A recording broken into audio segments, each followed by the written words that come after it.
Oh, so nearby Nisha, you ready to talk about some Steve Irwin? I am. Yep. It's great. What are you Look, it's a little doing? dinosaur. It's green screen as well, so I can have like a little green screen cut out dinosaur on my chest. It's great. I don't know, because the background's blue. Oh, we got blue. No, we ain't got blue dinosaur. We got that's blue. There's this. My bottle opener. That's blue. That'll do. Steve Irwin was a man who dedicated near enough his entire life to protecting and conserving Australia's endemic wildlife, as well as occasionally suplexing large alligators for a paying crowd.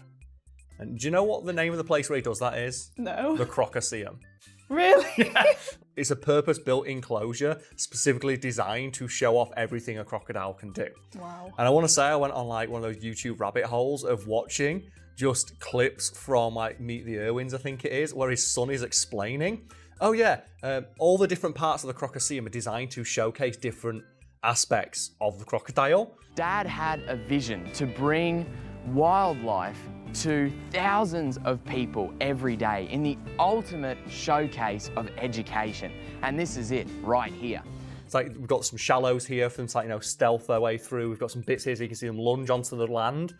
Because that's one of the things the trainers have to do is that they have to like learn how to manipulate the crocodile into acting the way they want. Okay, that sounds pretty cool. It does, but also fucking terrifying because it's a giant ass crocodile. But a remarkably humble man, Irwin famously disliked any level of formality, to the point where his own family turned down a legend funeral in his honour because that's not how he'd want to be remembered.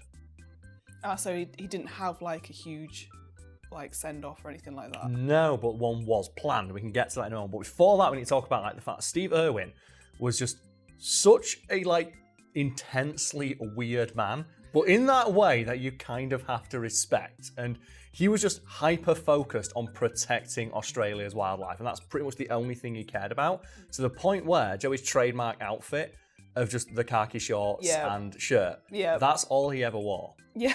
That's what like ever. Yeah. To the point where his own wife has said that if he was alive when his daughter had got married, he'd have turned up wearing khakis.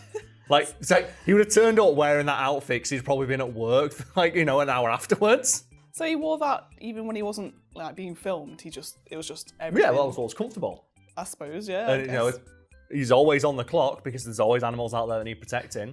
So he always wore that outfit, and to the point where there's even footage that exists of Steve Irwin surfing in that outfit.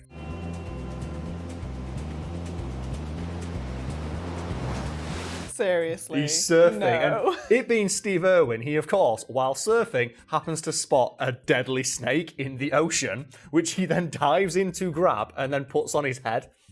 Because of course Steve Irwin puts the deadly snake on his head. What a beauty! Oh my god.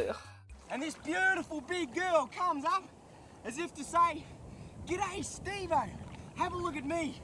The stuff that he did, it was epic, It's just honestly. insane. The image though, just Steve Irwin shredding on a surfboard wearing khakis. He's like, that's right. With a snake on his head. With a snake on his head. Snake hat. The snake hat, yeah. Like what a beautiful little creature. It's like it could kill like 19 men with one drop of its venom, but look at it, isn't it beautiful? So it is Steve, keep it the fuck away from me. Just makes me laugh like, oh yeah, he wants to protect wildlife, yeah, which is fair enough, and then it just cuts to him wrestling crocodiles. I want to protect. Microphone. I got too high for Steve Irwin. The microphone fell off. Just like, yeah, protect these beauties, also wrestle. It's like the thing as well of like, I think there's that one episode where he's like driving down the road and there's just a snake in the way of the car. Like, whoa! And he goes up to a snake. Look at this. It's one of the deadliest snakes in the world. And starts pulling on its tail. It just picks it up. To get it out of the way of the road. This is one of the most deadly animals on the planet. Look at it. Look how good it is. No gloves or protection, just bare hands, just, yeah, don't give a shit. Because he doesn't need them. Have a go at this whopper. Woo-hoo-hoo. And it reminds me of that time where like he got in trouble for like holding his son in front of the crocodile. Oh, yeah. And the paper's like, this is really dangerous. And I remember thinking, even as a kid, no, it's not, it's Steve Irwin. If there's one person I'd trust to hold a baby near a crocodile, it's Steve Irwin. Yeah, I suppose, but still, you don't know, because the crocodile's unpredictable. And like, It is, yes. If he's like, kind of snaps at the baby, and Steve is just a little bit too slow. I reckon, though, in that moment, Steve Irwin would have like leapt into the crocodile's mouth instead to protect his child. Probably, yeah. Just leapt in. I can see him doing that. And the crocodile would have been like, well, I'm not going to be the crocodile that kills Steve Irwin. No one wants to be that crocodile. But bringing it back to his love of car keys, he famously wore them every single day of his adult life, to the point where, during research for the article this video is based on, I could not find a single interview or clip or picture of Steve Irwin not wearing them, with the exception of an interview he gave to Conan O'Brien. So what did he do in this interview? Well, he turns up in an outfit I can only describe as a dad at his son's rugby game. And Nisha, I want to show you the picture now and tell me how accurate that description is. Yeah. Oh God, he looks so weird in that. He looks so weird in jeans. Irwin was not a man who was meant to wear denim. No. And as an idea of how unusual that was, the very first thing Conan O'Brien says is like, I've never seen you wear jeans ever. And Irwin's like, yeah, it kind of sucks. I'm doing a TV show at the moment where I have to go into like veterinary clinics and stuff like that, clean rooms, and you're not allowed to have like exposed legs. It's unhygienic. So that's Steve Irwin's idea of dressing up. This is the first time I've ever seen you not wearing those shorts. Yeah, have a look at this. Yeah. Pretty uncomfortable. I like how we've lowered the bar in this country. Yay, he's wearing pants. Like, his idea of dressing up is putting on a pair of jeans. He looks like my dad when he'd been painting. Jeans and a nice top. It's not a nice top. That's like a polo. It's a crappy polo. He looks like my dad. He might think it's a nice top. Well, that's an Australian bloke's version of dressing up. Is that? It's like, oh, it's got a collar. It's a polo top, and it's covered in like crocodile shit. It's got a collar. It's fine. It's fancy. It sounds really strange to say, but when you see him in motion wearing the outfit, it doesn't look right. Like, do you know when you see like a teacher out of school when you're a kid? Yeah. And you see like your teacher wearing casual clothes and it's really uncomfortable? Yeah, it's weird.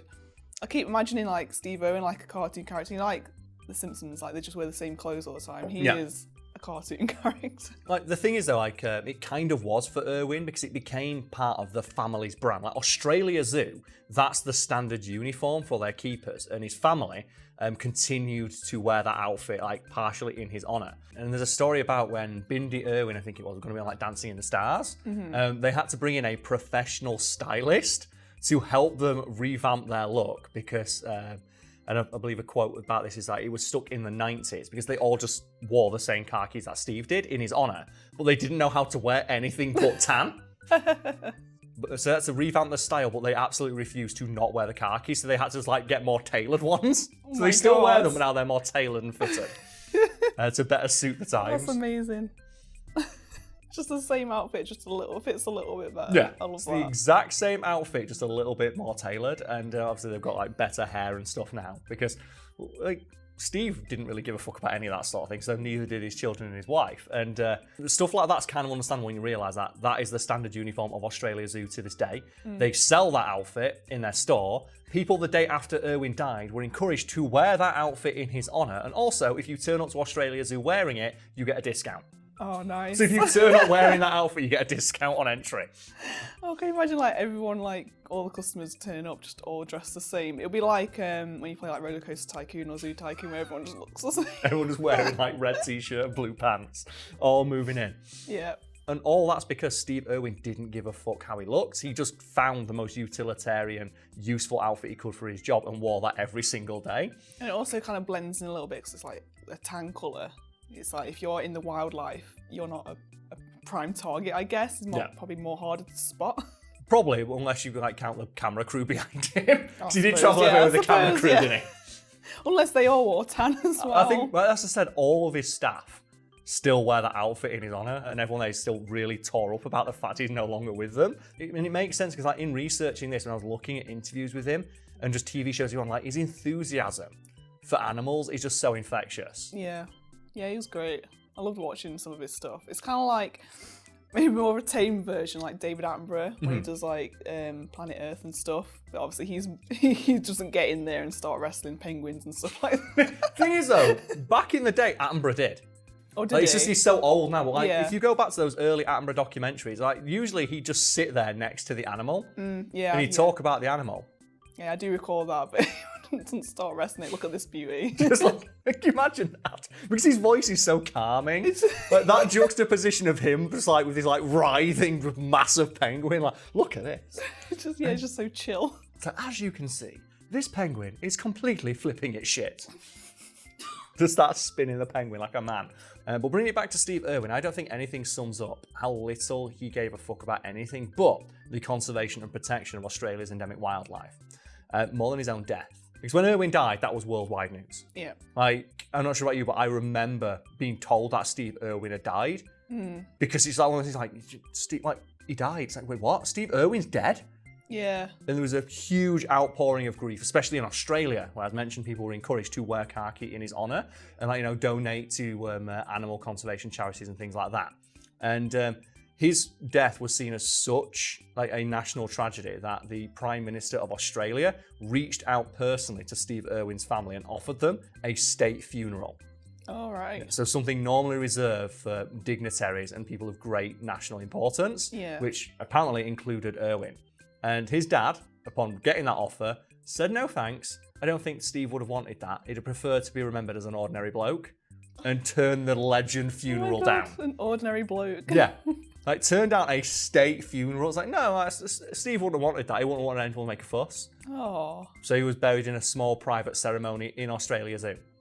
Oh. Now, that's where he's interred. And that's the one part of the zoo you're not allowed to go to, understandably. Yeah, I can understand that. And the offer of a state funeral is very nice. But I can't help but think the Prime Minister would have known not to do that, given what a state funeral, like, consists of, because that would involve getting a shit ton of cars and stuff to drive through the street for no real reason. Yeah. And that doesn't seem like Steve Irwin would have wanted, like a giant convoy of polluting vehicles driving through Australia. He'd have probably much preferred a donation to be made to a worthwhile charity for animals, or maybe for the Prime Minister to pass some legislation to protect said animals. Yeah, Or definitely. wrestle a crocodile in his honour. Can you imagine? Steve Irwin would have wanted this. He just starts wrestling an alligator. The PM goes on the news, shotguns 2 beers at once, rips his shirt off, just dives into the Crocoseum. It's like, I will fight you for Australia. That image in my head reminds me of that amazing Paperback Paradise book cover. If you don't know Paperback Paradise, they just do fake book covers for old books. And there's just one that's just like sticking out in my head right now. Oh, God. I'm going to bring this. It's like, this is the same place where we got Secret Sex Skeleton from. Do you like Secret Sex Skeleton, like when Lonely Nights Turn Bonely? It just reminds me of this amazing Paperback Paradise cover of Wrestle Me for America, you thieving white shit. Oh, my God. I just imagine like the PM of Australia, like, wrestle me for Australia. Oh, that's amazing. Do you think they should put like Steve Irwin on money? Yes. Do you think they should put him on? Have you seen that thing? I think it's like Venezuela or something like that. People are joking that the country is going to go bankrupt because they've got axolotls on their money now. And no one wants to spend the money because it's got the axolotl on it. It's like, I must hold on to my axolotl. Would they want to spend it with Steve Irwin on? Yeah, do you know, they had that thing a couple of years ago, like put Harriet Tubman on the $20 bill. And Black Twitter's like, you can't do that. I'm going to be able to buy stupid shit with her face looking at me. It's like, do you really need this? Do you need this? Just Harriet Tubman's disapproving face. Treating yourself again. Oh man, Every day. there was that campaign to change the name of the like Australian dollar to like Dollary Doos after The Simpsons. Yeah. So let's get Dollary Doos with like Steve Irwin's face on it. Amazing. That'd be perfect. I do. What's up? Please. Mexico. Is it Mexico with the axolotls? Okay, Oh. the axolotl money. Look at live fact checking. And do you know what? Just to end on, just because my missus is here and she likes this. Is it more possums? It's not a possum. No. If anyone follows me on Twitter and is wondering why I keep liking possum pages, that's why.